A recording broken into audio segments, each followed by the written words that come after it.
Next question about magnetic properties of materials is, can briefly explain why the magnitude of the saturation magnetization decreases with increasing temperature for ferromagnetic materials and why ferromagnetic behavior ceases above the Curie temperature. इससे पहले हमने जो question किया उसमें हमने इस effect को discuss किया था, तो उसमें भी डिस्कस किया था, तो इसमें भी मिलती जुलती रीजनिंग है। तो यहाँ पे कहा गया है कि सैचुरेशन मैग्नेटाइजेशन मींस कि अगर आपके पास एक मैग्नेटाइज्ड फॉर्म में फेरोमैग्नेटिक मटेरियल मौजूद है और उसका आप टेम्परेचर इंक्रीज़ करो तो उसकी मैग्नेटाइजेशन डिक्रीज़ होती है। तो आपको वो कह रहे हैं कि बताओ जी क्यों होती है एंड वाई फेरोमैग्नेटिक बिहेवियर, और क्यों फेरोमैग्नेटिक बिहेवियर जो है क्यूरी टेम्परेचर के बाद ख़त्म हो जाता है। तो यहाँ पे हम रीज़न देते हैं कि इन फेरोमैग्नेटिक मटीरियल्स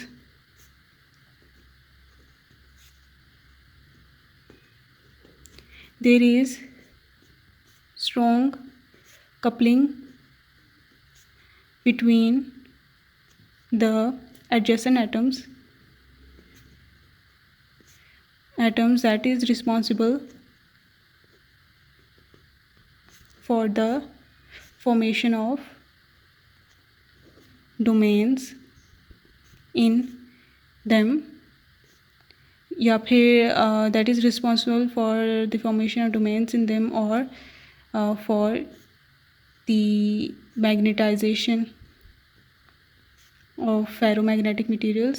यही मतलब रीजनिंग होती है उनकी permanent magnetization की, or the permanent magnetization of ferromagnetic materials which is counteracted by thermal motions at all times when temperature is raised of ferromagnetic material, यहाँ पे लिख लेना है, is raised, the thermal agitations become stronger and counteracts the coupling forces between the atoms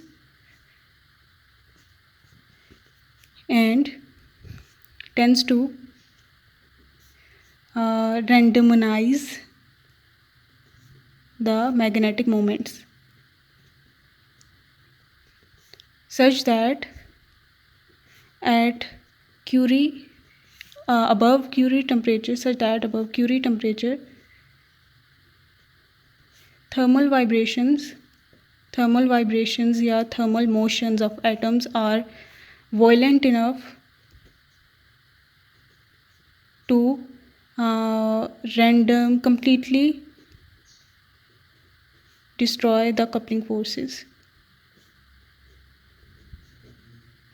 and randomize the magnetic moments. तो यहाँ पे हमने बता दिया कि coupling forces are actually the main reason कि फेरोमैग्नेटिक मटेरियल में अलाइनमेंट होती है और वो मैग्नेटाइज्ड रहते हैं। कपलिंग फोर्सेस को के अगेंस्ट जो चीज़ें जो एजेंट्स लग रहे होते हैं ना, उन एजेंट्स में थर्मल मोशन भी है। तो जब आप टेम्परेचर इंक्रीज़ करते हैं, आप थर्मल मोशन इंक्रीज़ करते हैं, तो आप इसके जो एनिमीज़ हैं वो इंक्रीज़ कर देते हैं। तो वो फिर काउंटर एक्ट करता है अगेंस्ट द कपलिंग फोर्सेस और कपलिंग फोर्सेस को वीक करने की कोशिश करता है। और अगर कपलिंग फोर्सेस वीक होंगी तो मैग्नेटाइजेशन भी वीक हो जाती है। दैट इज़ वाई जो मैग्नेटाइजेशन है, सैचुरेशन मैग्नेटाइजेशन, वो tend to decrease with increasing temperature. और टेम्परेचर इंक्रीज़ करते करते एक ऐसा पॉइंट आता है जिसे हम क्यूरी टेम्परेचर कहते हैं, जिसपे थर्मल मोशंस इतनी वॉयलेंट हो जाती हैं कि वो कपलिंग फोर्सेस को कम्प्लीटली डिस्ट्रॉय कर देती हैं और जो वो है अलाइनमेंट है वो कम्प्लीटली डिस्ट्रॉय हो जाती है। तो इस तरह से ये हमने क्वेश्चन को एड्रेस कर दिया।